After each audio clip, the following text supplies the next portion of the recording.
Hey friends, so I wanted to talk to you guys today a little bit about inferring and making predictions, because yesterday when we talked about making predictions, I noticed that some people were still inferring. So let's switch our brains off of inferring and let's start predicting. Well, remember, predicting is when you use the clues from the text or the clues from the picture, and you are trying to figure out what will happen next.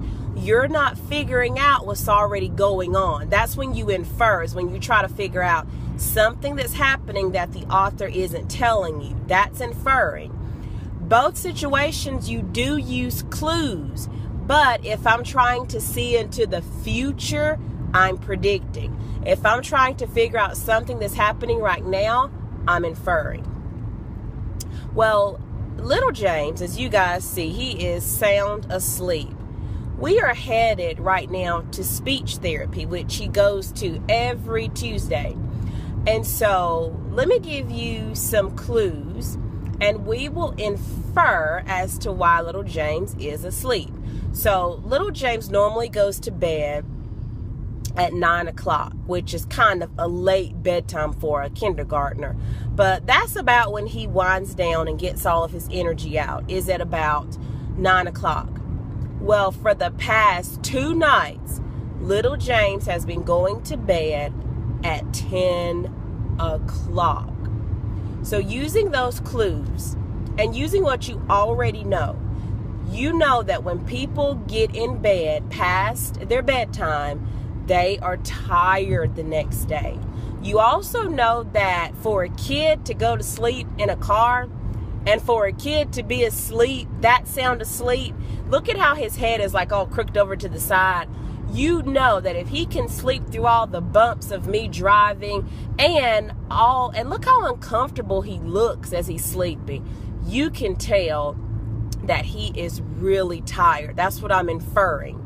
Now, let me make a prediction. Let me give you some background knowledge about me. Let me give you some clues about me. I don't like when little James goes to therapy, when he goes to speech therapy, and he has been sleeping in the car because he's cranky. He doesn't do well. He always is mean to his therapist, kind of like David, from our book, The Rules. He's kind of mean to his therapist when he's been sleeping in the car. He just doesn't do as well as he does when he's awake on the drive here. So, using those clues, what do you predict that I will do tonight? Now, you know he's been getting in bed late. You know that it's made him very sleepy. You know that he doesn't perform well when he's this sleepy. And I'm also sure that he probably, and Miss McCannon didn't say so, but he might have had a bad day at school today, or not a bad day because he got on green, but he may have had a better day if he had been more well rested. So I want to know, as his mom, think about some clues from your mom too. What do you predict that I will do? Now, let me tell you predictions that are not so good predictions. I predict that Mrs. Wood will let James stay up all night tonight just to teach him a lesson. Well, no, I wouldn't do that because little James is 6 and he needs his rest, and I want him to do well in school. So there are your clues. I want him to do well in school, or if we're going to therapy. I know he doesn't do well when he is sleepy. So what do you predict? Use those clues. What do you predict?